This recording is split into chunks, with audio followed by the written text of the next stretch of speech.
Hello et bienvenue dans ce nouvel épisode du podcast La Bise.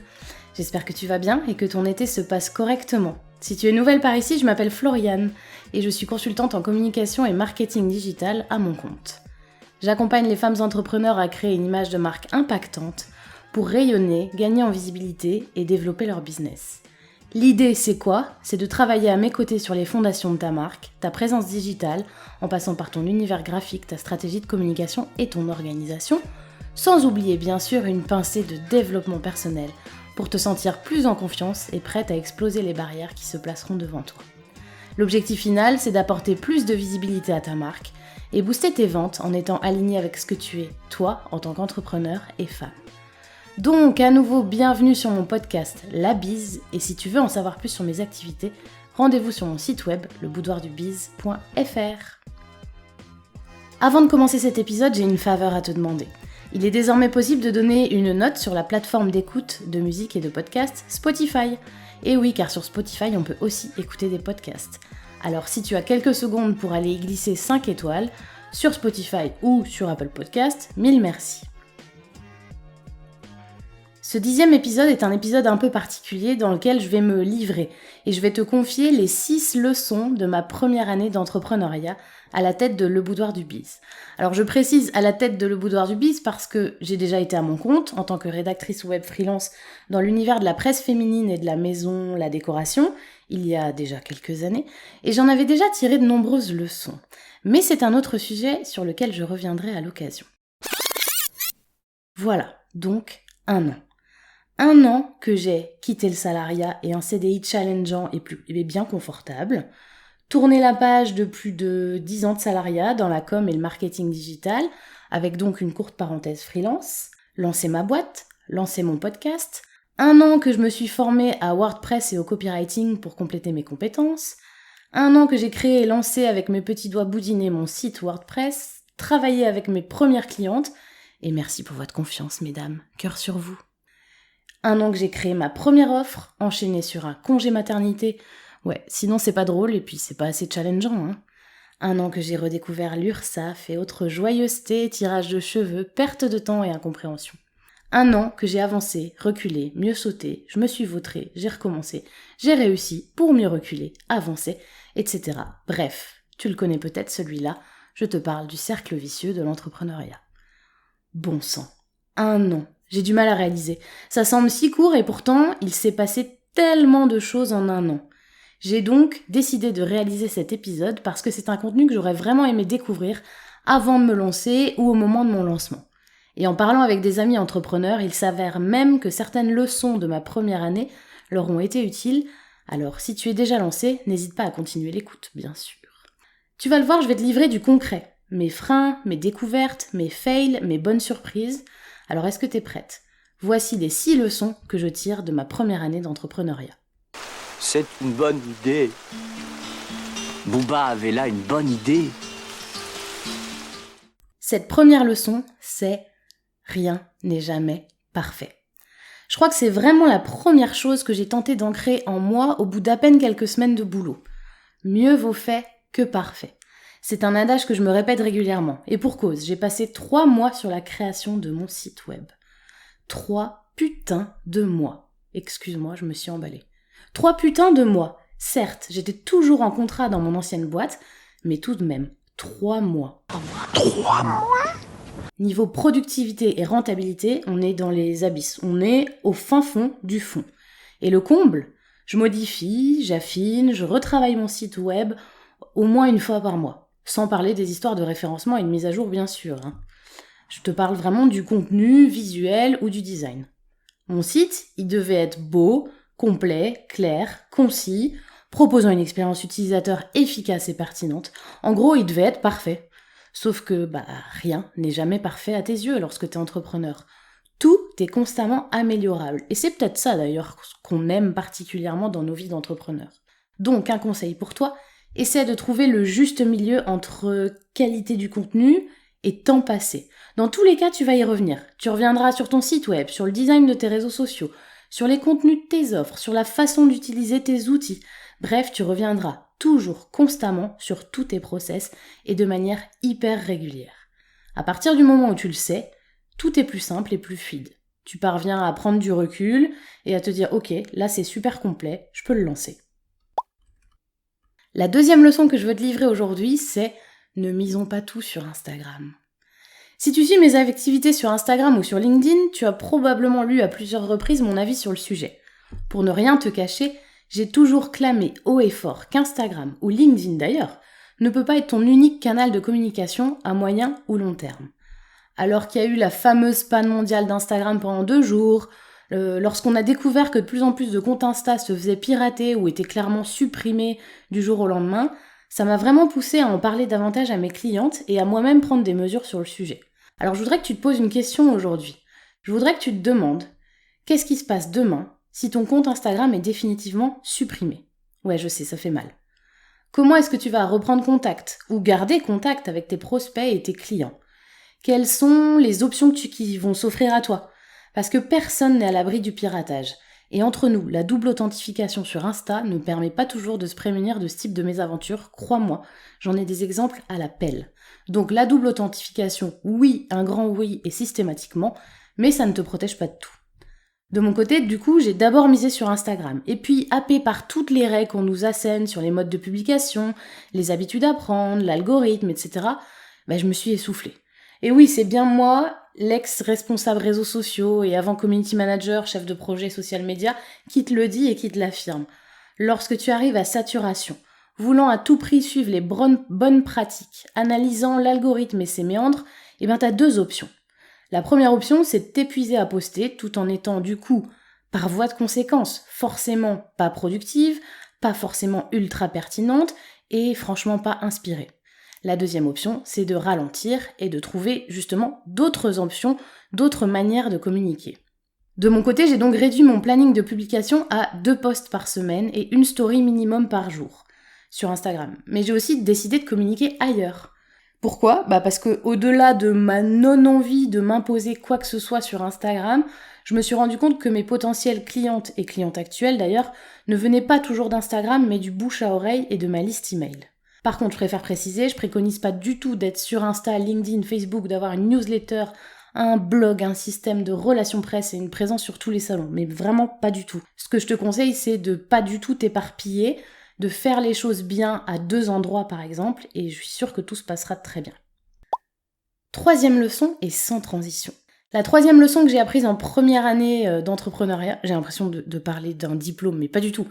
Je vais recommencer. La 3e leçon que j'ai apprise en une seule année d'entrepreneuriat, c'est le fait que l'emailing a une puissance bien plus grande que celle que j'imaginais. Comme je te le disais juste avant, je communique aujourd'hui principalement sur Instagram et via ma newsletter La Bise. D'ailleurs, si tu veux t'inscrire et recevoir des contenus exclusifs sans bullshit, tout ça, rendez-vous sur leboudoirdubise.fr. Et quelle ne fut pas ma surprise, au lancement de cette newsletter, de voir que les destinataires répondaient à mon mail. Ils partageaient avec moi, elles me posaient des questions sur un sujet en particulier, mon offre, ma façon de travailler, etc. Et tout cela, ça a créé le fameux lien d'attachement que j'adore et dont je te parle très souvent. Et pourquoi ? Parce que je suis convaincue que sur le support newsletter, je me sens beaucoup plus libre d'écrire ce que je veux, sans contrainte de taille, de texte, d'image, d'algorithme, de format, etc. Et le fait d'être encore plus transparente, plus authentique et de fournir du contenu à un public plus petit, ça m'a permis de vendre mon offre à des personnes abonnées à ma newsletter et qui ont vu concrètement ma manière de penser et de fonctionner. Donc en fait, pas de mauvaise surprise pour elles comme pour moi, et du coup on est dans un cercle vertueux qui est super agréable. Autre leçon, et comme j'ai l'impression que la majorité des leçons de ce podcast sont liées, voici la 4e. J'ai nommé la puissance du bouche à oreille. Alors très sincèrement, je n'avais même pas envisagé une seule seconde que le bouche à oreille serait un vecteur pour attirer de nouvelles clientes à moi. Et pourtant c'est assez logique. Comment ils faisaient les entrepreneurs à l'époque où les réseaux sociaux et le SEO n'existaient pas pour faire connaître leur activité, développer leur société ? Et sans surprise, le bouche à oreille c'était un des leviers majeurs de captation de clients. Un client satisfait, c'est un client qui parlera de toi, à ses proches, à ses amis, à ses rencontres, et qui eux-mêmes parleront de leur expérience, en tout cas de l'expérience de ton client, à d'autres amis. Et tôt ou tard, ces mêmes personnes te contacteront pour faire appel à tes services ou t'acheter tes produits. Et donc Flo, c'est super tout ça, mais comment on active le bouche à oreille ? Mais c'est une très bonne question ça, Josette. T'as vu, je suis une super bonne comédienne. Déjà, on invite ses propres clients à recommander ses services, tout simplement. C'est pas le signe d'un ego surdimensionné, ni d'une personne qui manque de clients. C'est juste le fait de savoir demander un petit service pour développer ton business. Donc, pas de pression, pas de tabou, demandez sincèrement et simplement, soyez vous-même comme d'habitude, et tout roulera. D'ailleurs, si tu veux aller plus loin et développer ce que l'on appelle la preuve sociale, c'est-à-dire le fait d'oser demander des avis à tes clients sur ton site web, tes réseaux sociaux ou Google Avis par exemple, j'en ai fait un épisode de podcast, c'est juste le précédent. Organisation, oui, mais la mienne. Ah, le vaste sujet de l'organisation. Organiser ton quotidien, organiser ta maison, tes vacances, ton planning, mais aussi ta vie professionnelle. Alors très clairement, j'ai commencé à bosser sur le boudoir du biz sans aucune organisation. Mais alors quand je te dis aucune, c'est genre vraiment aucune de chez aucune. Je bossais sur un aspect en particulier de ma boîte quand j'en avais envie. Je passais des heures et des heures sur un sujet parce qu'il me bottait particulièrement. En gros, je bossais sur ce que j'avais envie quand j'en avais envie. Tout ça, c'était super cool, hein. Mais ça a engrangé un espèce de foutoir dans ma tête. Aucune structure, aucune orga, donc aucune atteinte d'objectif. Après une première prise de conscience qui bien heureusement a été assez rapide, j'ai donc décidé de construire une organisation. Et je dis bien une organisation et non mon organisation. Parce que c'est là tout le problème. J'ai donc enquillé des webinaires et des webinaires sur le sujet, des formations en mode je te livre mon orga sur Trello, mon système de to-do list et autres Notion, mon allié pour m'organiser. Et franchement, c'était bien enrichissant. Mais ça a clairement gonflé mon syndrome de l'objet brillant. Tu sais, le fameux syndrome dont je te parle tout le temps, en mode je commence à tester 1000 outils, 1000 fonctionnalités et applications, parce que c'est un super outil qui vient de sortir et dont tout le monde parle et il a l'air trop cool. Oh, mais il y a un nouvel outil qui vient de sortir, oh, une nouvelle application, faut absolument que je la teste. Voilà, j'en ai testé des tonnes et des tonnes, et bien sûr, j'ai perdu un temps démesuré dans la mesure où je testais le fonctionnement des autres personnes. Fail, démotivation, encore plus le bordel dans ma tête. 1000 to-do list posées sur mon bureau à l'arrache, tout en écrivant sur mon appli bloc-notes, mais aussi dans Trello. Bref, aucun intérêt, parce que les systèmes que j'avais découverts ne convenaient pas du tout à ma façon de bosser. Il m'aura donc fallu quelques mois pour construire ma propre organisation, celle qui me correspond, celle qui me permet d'être plus productive, d'aimer organiser mon quotidien et ma vie pro, avec les outils qui me plaisent et pas forcément les outils que les autres utilisent, et pas forcément non plus les outils tendance. D'ailleurs, si le sujet de ma propre orga t'intéresse, fais-moi un petit signe, et puis j'en ferai un épisode de podcast. Si ça peut t'aider, c'est cool, mais je le rappelle, aucun intérêt de copier la manière de fonctionner des autres. Et voici la 6e leçon que je voulais te partager aujourd'hui. C'est probablement la leçon la plus importante et la plus utile pour moi, et pour cause. Une fois que je l'ai compris, j'ai complètement transformé ma vision et ma façon d'envisager le développement de mon entreprise. Je te parle du fait d'apprendre à investir sur soi. Je sais à quel point c'est difficile de mettre ton argent dans une formation ou un accompagnement, qui plus est dans un service non palpable, c'est pas matériel. Je sais que c'est d'autant plus compliqué de trouver la bonne personne, celle à qui tu vas donner ta confiance et donc tes sous. Et je sais aussi que parfois c'est difficile de savoir ce dont tu as vraiment besoin. Est-ce que tu as besoin de quelqu'un qui va créer tes propres visuels sur les réseaux sociaux, ou est-ce que tu as besoin de quelqu'un qui va t'aider à créer une stratégie, par exemple, réseaux sociaux? Mais oser dépenser de l'argent pour ce type de prestation, c'est pas une dépense en soi, c'est un investissement. Un investissement pour l'avenir, pour tes compétences, pour ton temps, pour le développement de ton entreprise. Et d'ailleurs, petite parenthèse, c'est exactement les mêmes réflexions quand tu te poses la question de déléguer certains aspects de ton entreprise. Effectivement, je sais que c'est compliqué. Moi, personnellement, je pensais naïvement que j'avais pas du tout besoin d'investir au début de mon activité. Et en fait, j'ai vite changé d'avis. En un an, j'ai utilisé 1500 € de mon CPF, là, mon compte formation, dans une formation WordPress pour créer mon propre site web et être certifiée. Ça m'a permis, en fait, d'apprendre à maîtriser WordPress. Et demain, si j'en ai envie ou si une cliente me le propose, je suis en mesure de lui créer un site sur WordPress. Mais j'avais vraiment envie d'apprendre et de pouvoir gérer mon site web toute seule. C'est un choix. Tu peux aussi passer par quelqu'un dont c'est le métier et c'est un super choix également. J'ai également acheté un accompagnement business, j'ai acheté aussi le bundle de Geneviève Gauvin, Catching, et une formation copywriting pour 1100 € en tout, là, les 3.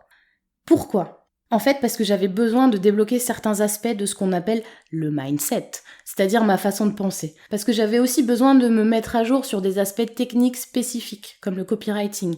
Comme je te le disais, avant, j'étais rédactrice web freelance, et aujourd'hui, je trouve que c'est vraiment important pour une rédac web d'avoir des compétences en copywriting. Donc cette partie-là, elle allait être utile pour moi, mais aussi pour mes clientes. Parce que j'avais aussi besoin d'être plus au clair, de construire les fondations de mon entreprise pour gagner du temps et donc de l'argent, mieux organiser mon lancement, ma vie quotidienne, être en fait plus au clair avec mes objectifs et mes envies.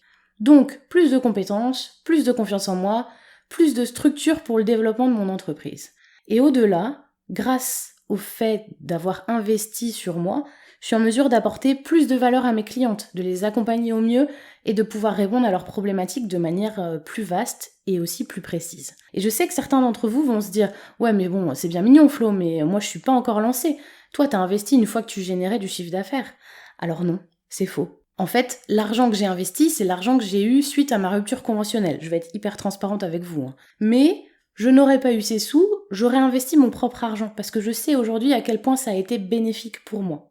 Je sais que tout le monde ne peut pas, hélas, se le permettre, mais si tu le peux pas aujourd'hui, prévois de le faire plus tard. Commence peut-être à mettre un pourcentage de ton chiffre d'affaires de côté si t'es déjà lancé par exemple. Tu verras, c'est vraiment salvateur et c'est idéal pour propulser ton entreprise plus haut et je le répète, être plus zen aussi par rapport au développement de ton entreprise et à son avenir. J'en ai fini avec les 6 leçons de ma première année d'entrepreneuriat. Je te les rappelle une dernière fois. Rien n'est jamais parfait. Ne misons pas tout sur Instagram. L'emailing est sous-coté. Organisation, oui, mais ta propre organisation. La puissance du bouche à oreille et apprendre à investir sur soi.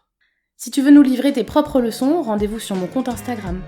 Passe une belle journée, une belle soirée, une belle nuit selon le jour ou l'heure à laquelle tu m'écoutes. Et la bise.